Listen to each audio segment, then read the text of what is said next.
तो दोस्तों आज हम एक्सप्लेन करने वाले हैं फ्रॉम सीजन 4 के एपिसोड 3 को, जिसकी शुरुआत ही बॉयड को दिखाते हुए होती है जो कि उसको आपको समझा रहा होता है। जिसके बाद सीन शिफ्ट होकर हॉस्पिटल पर दिखाया जाता है जहां पर सोफिया के नकली बाप को दफनाने की तैयारी की जा रही होती है, जहां पर सोफिया उसका एक दांत तोड़ लेती है निशाने के तौर पर।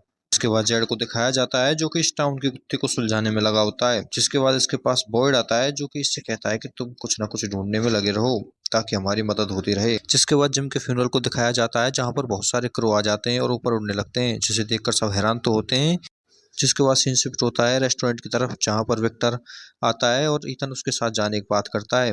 देविता उसे जाने के लिए राजी हो जाती है, लेकिन तभी सोफिया जूली से कहती है कि जब से तुम लोग इस टाउन में आए हो सब कुछ बुरा हो रहा है। जिस पर जूली भड़क जाती है और वो कहती है कि क्या केनी तुमने कहा है इससे ये सब, लेकिन केनी मना कर देता है कि उसका ये मतलब नहीं था। इसके बाद जूली रेंडल के साथ मिलकर अपने पुराने घर में जाती है और वहां से कुछ किताबें ढूंढ रही होती है। इसके बाद रेंडल जूली को बाहर ही छोड़कर उस घर के मलबे में जाता है जहां पर उसे एक डेड बॉडी दिखाई देती है, जिसे देखकर वो डर जाता है। लेकिन उसके पीछे ही उसे वो बैग दिखाई देता है जिसमें किताबें थी। उन किताबों को लेकर रेंडल घर के बाहर आता है। इसके बाद सीन शिफ्ट होता है ईथन और विक्टर की तरफ जो कि जेड के पास जाते हैं और उसको बोलते हैं कि वो उसे उस आंसुओं के रिवर तक ले जाए जिसकी बात ईथन के डैड ने फर्स्ट एपिसोड में की थी।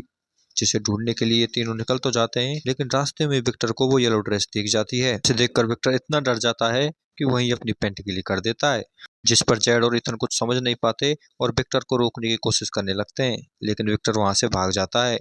इसके बाद सीन शिफ्ट होता है और हमें डेविता और विक्टर के डैड दिखाए जाते हैं जो कि उस बोतलों वाले पेड़ के पास गए होते हैं। साथ ही हमें फातिमा को दिखाया जाता है जो इस मोटे लड़के के साथ मिलकर जाने क्यों मिट्टी इकट्ठी कर रही होती है।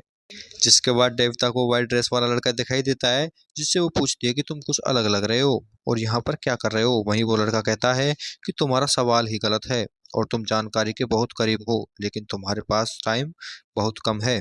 जिससे सीन शिफ्ट होकर वॉइड के पास जाता है जो कि अपनी वाइफ की कब्र पर बैठा होता है, लेकिन तभी एक हाथ उसे पीछे से नीचे की ओर जमीन में खींचने लगता है, जिससे बॉयड डरकर खड़ा हो जाता है और घबरा जाता है। और यहीं पर हमें चैड को दिखाया जाता है जो कि एक मशरूम को उखाड़ कर कह रहा होता है कि लॉटरी लग गई। यहीं पर इस एपिसोड की एंडिंग होती है। तो आपको ये एपिसोड कैसा लगा हमें कमेंट में जरूर बताएं और वीडियो को लाइक, चैनल को सब्सक्राइब करना ना भूलें। मिलते हैं।